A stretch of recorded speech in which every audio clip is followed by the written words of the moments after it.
Hi, this is Pira. My first assessment in public speaking, and I titled this Testing God with the theme of faith in God's promise.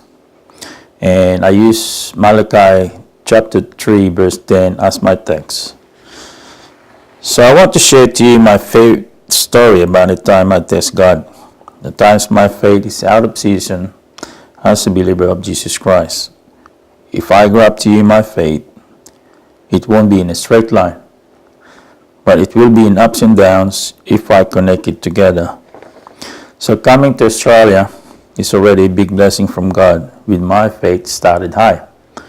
We settled in where mostly our fellow countrymen lives. A Christian family who lives 2 blocks away has invited us to attend the church. My group of friends grew bigger inside and outside the church. One Sunday service in the testimony portion, my neighbor testified of an answered prayer of the new house and quoted a passage in Malachi 3:10. It is also for everyone's prayer owning a dream house. Some of my friends are saying that a genuine Australian citizen is when you own a house for a migrant like me. When I got home, I remember the praise, "Test me in this, says the Lord Almighty," in Malachi 3:10.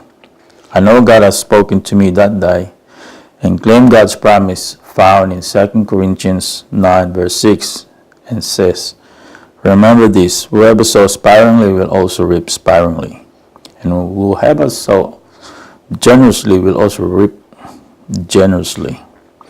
And out of this passage, I did test God and His promise. If I give more, God will return more. Many years that have passed, I started to see God's promise working on us. I landed a high-paying job with excellent benefits, giving my faith a boost. But there are times I question God's promise because God hasn't given me yet my Australian dream. I remember the praise again in Malachi 3:10, "Test me in this." So I prayed again and continued giving, but God became silent on my prayers. Having that passion for owning a house, I looked for a different way, my way, and not wanting for God's promises. My faith started to waver and lose in selfishness. Until one Sunday in the church, God impresses this passage to me in Matthew 6:19-21. "Do not store up for yourselves treasure on earth, but store up for yourselves treasure in heaven." That this is a passage of sowing and reaping in heavenly realms. God's silence means that my prayers were answered differently.